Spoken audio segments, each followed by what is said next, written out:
sedaj stopa pred nami podoba podjetnika, ki ga poznamo vsaj po imenu Svati.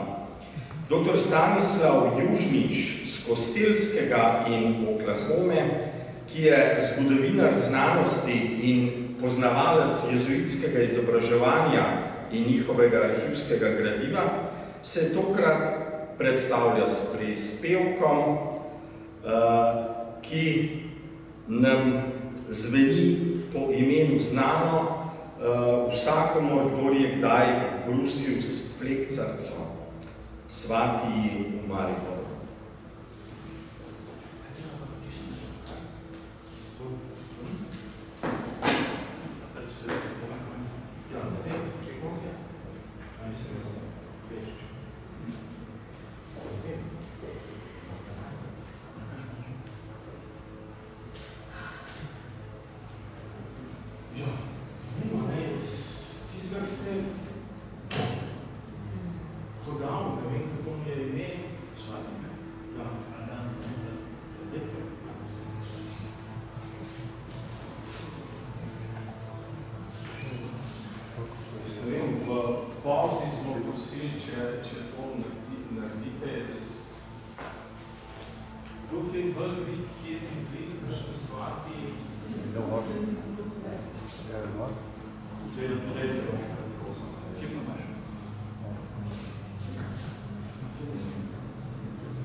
Veličastnih držav intelektualne sfere v kakor veliko delavsko sfero.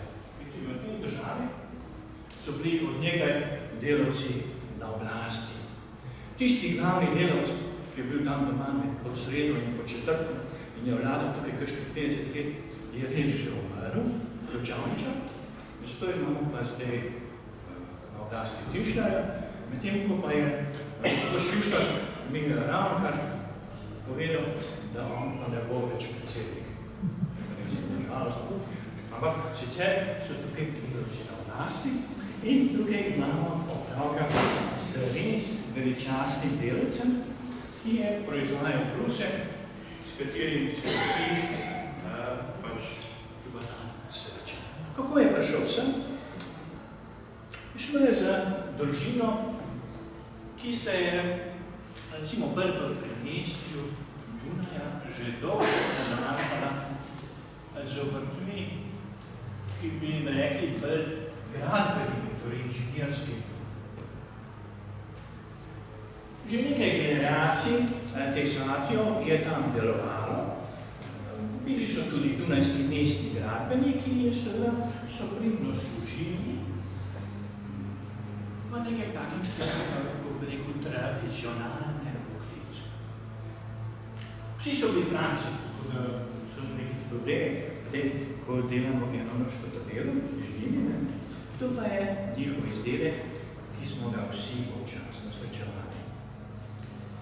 Tako se je potem v novejšem času, torej že konec predprejšnjega stoletja, ta družina lotila nečesa novega, torej brušenja. To je bil način, kako so reklamirali svoje proizvode. In seveda tisto, kar se je posrečilo je, da so svoje proizvode prodali ne samo tukaj pri nas, ampak tudi čez ocean. To je bilo tisto znano. Zato je seveda to podjetje vse splošno znano po vsem svetu in tudi potem, ko je ta Franc in njegov sin, ki sta se utelesili v Mariboru, kot seveda ime ni bilo več na čelu tega podjetja, je novo podjetje držalo ime. Lepo zveni in je popularno. To so neki podatki, kako so se ti ljudje udejanili v Dunaju iz takih mehkih mestec v okolici monarhije, da bi delali te vkuse za nas.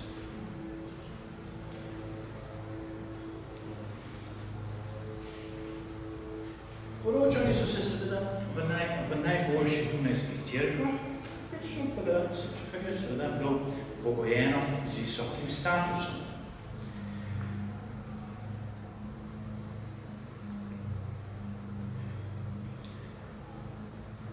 Na Dunaju je seveda potem ta Franc, ki je upeljal podjetje v Mariboru, se odločil za nekaj novega. Šel je študirati tisto, kar delajo ni prav navabi, in se je imenovalo neke vrste tehnična fakulteta, ki se je počasi pojavljala v monarhiji. Na podobni tehnični fakulteti je svoj čas, nekako v istem času, študiral Nikola Tesla, vendar v Gradcu. Tudi Tesla se je lotil kemije in ta svati prav tako. Torej, kemija je bila nekaj novega, nekako komaj takrat je dobila ime. Tako da se je svati potem tudi v Mariboru vedno hvalil, da je on, ko rekel, kemijski ekspert. S tem se je nekoliko oddaljil od te tradicionalne funkcije svojih vedno, kajti seveda to je bilo zdaj nekaj drugega. Hitro je ugotovil, da na tržišču manjka določenih stvari, patentiral je posebno zmes, ki jo je potem upravljal za svoje bruse in to je bilo to. S tem je začel to, kako bi rekel, za našo Slovenijo veličastno podjetje. Zdaj se poročil se je prav tako dobro, to so bile obrtniška in sicer dobro stoječe dunajske familije. In seveda v ta namen je pač si pridobil na Dunaju tudi določen ugled. Vendar pa seveda je tukaj se pojavljalo vprašanje trženja. Svati je vse skozi za svojimi izdelki nastopal na že tedaj popularnih, kako rekel, razstavah, internacionalnih razstavah, kjer je za svojimi izdelki požel veliko nagrad. To je bilo tisto, kar mu je dalo ime. Torej, šlo je za razstave, ki so se v glavnem odvijali v Evropi, ne samo v Habsburški monarhiji, tudi v Nemčiji, Angliji, Franciji. In tukaj je nastopil. Zdaj seveda, potem se je pa pojavil odmevna novost, da nekako na današnjem slovenskem ozemlju se pojavlja eno novo tržišče, ki je bilo povezano z južno železnico in seveda z dejstvom, da je južna železnica ravno v Mariboru odprla popravljalnico za svoje stroje. S tem je Maribor seveda postal industrijsko mesto, svati, oče in sin, pravzaprav oče, je bil še vedno lastnik podjetja, sta prepeljala svoje podjetje v Maribor. Zgodilo se je to ravno par mesecev potem, ko so Nikola Tesla v Mariboru uklenili in odpeljali domov Gospič. Tako da Nikola Tesla pravzaprav, čeprav je bil svati zelo podoben, kot recimo podjetnik, izumitelj, ni mogel imeti pravega stika s tem podjetjem.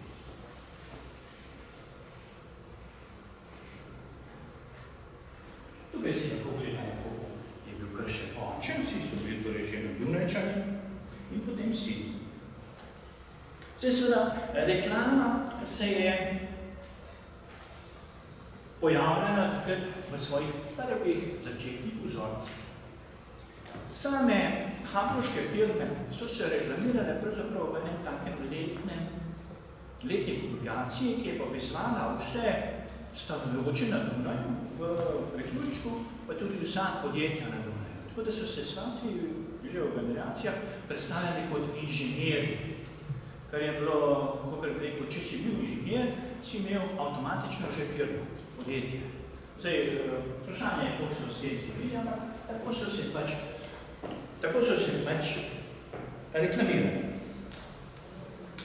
Tako da, seveda, svati Franc, ki se je uveljavil v Mariboru, je počakal na svoj 5 minut, na smrt očeta, da je pravzaprav prevzel firmo, da vidimo, kako je do tega prišlo. In je potem seveda reklamiral podjetje na enak način kot oče, seveda bistvenih sprememb ni bilo, ime je ostalo isto. In pa seveda zvenelo je izredno. Tukaj si lahko vidimo, kakšna je genealoška podoba te družine. Tukaj je Mariborčan svati, ki se je tudi poročil za Štajerko, seveda, ko bi rekel, plemenitega rodu, sam ni bil plemič, poročil se s plemkinjo, plemiški rod, kakor ve gospod Miha, je pravzaprav bil nekako sinonim za bogatstvo v dedanje deželi, čeprav danes na žalost Avstrijci to venski tako rekoč prepovedujejo, ne ignorirajo on.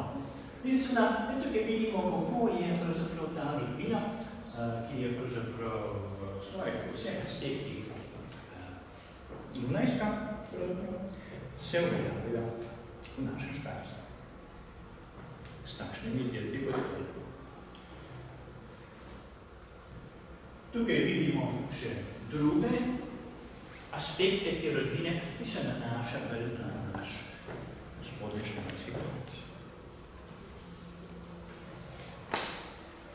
Rodbina torej se je uveljavila v Mariboru z poroko tudi s tole gospod Vendiker, ki je seveda pomenila, da se je svati dokončno ukoreninil v Mariboru, čeprav da nista imela svojih otrok. Ampak vendale, firma je bila uspešna, sem svati je morda kot Klemek nekoliko zgrešil, da ni dovolj se zamrl pred prahom, ki ga proizvaja to brušenje, tako da je razmeroma umrl, za našem časem. Kajti seveda, takrat te stvari, poklicne bolezni, ki jih povzroča takšno delo, niso bile tako splošno znane. In tako seveda se je pojavila ta reklama, ki nam je vse znana. Obrtniki, seveda, mimo nas, ki se gremo intelektualce, so pravzaprav tega naroda, kajti oni so tisti, ki prinašajo narod. Mi, ki smo samo zgodovinari, samo opisujemo tisto, kar oni znajo. Tako da seveda treba jim dati priznanje in seveda treba jih je podržati na oblasti. Zato še enkrat ni fair, da gospod Branko ni več šef. Hvala lepa.